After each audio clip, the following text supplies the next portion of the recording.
Reading from page 113 from the book Ascension, an analysis in the art of ascension as taught by the Messiahs by MSI. The human mind is a fascinating tool.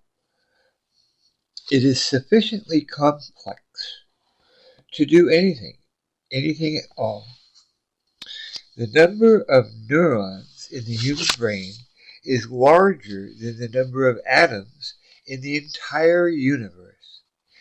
This is a truly amazing, nearly infinitely complex machine, capable of realizing any truth, of having any experience.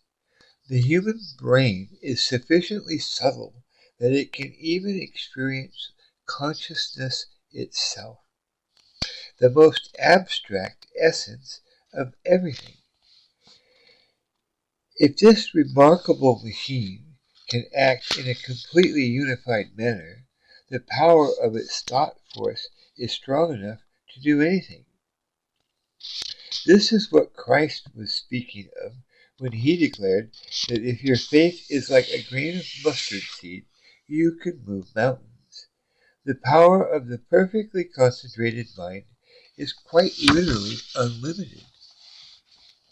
But the power of the divided mind is weak, ineffectual. If we desire a thing, the trick to accomplishing the desire is not to undermine the desire with a myriad of counter-desires. This, again, is a habit.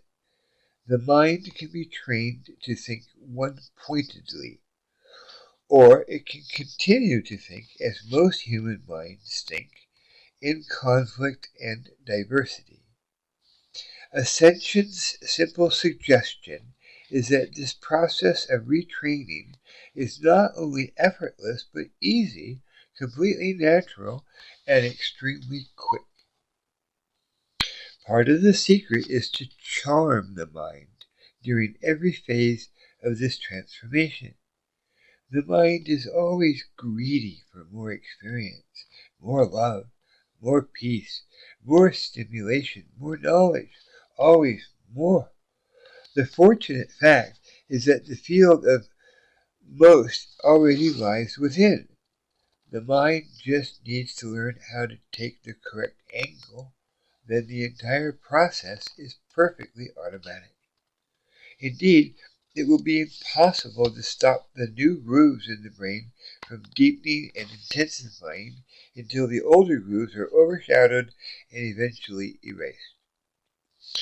The reason for this is that the natural state of human consciousness is enlightenment. The human mind would rather function with flawless and one-pointed desiring than in any other way.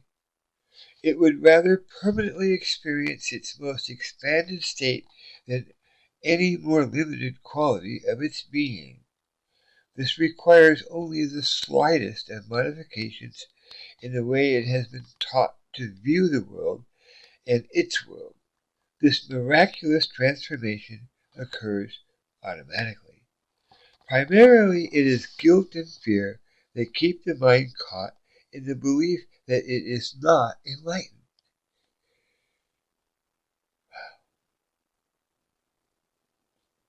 I gotta read that line again. Primarily, it is guilt and fear that keep the mind caught in the belief that it is not enlightened.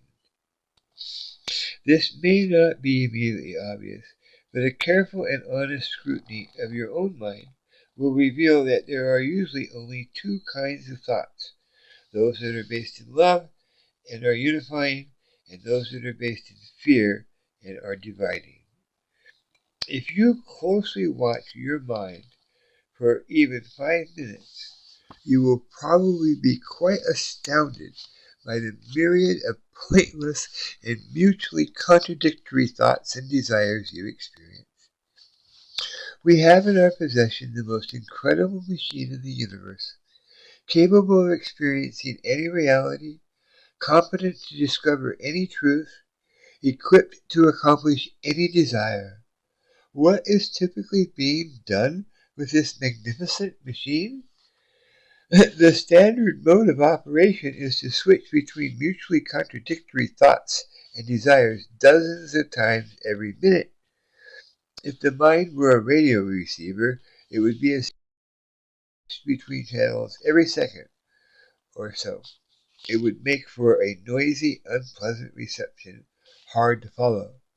It would, in fact, be so hard to follow that you would feel exhausted after trying to listen to it for a few hours. You would feel forced to turn it off and just listen to nothing at all for a time. This is our experience in the waking state. The mind is a receiver of perceptions, images, and thoughts.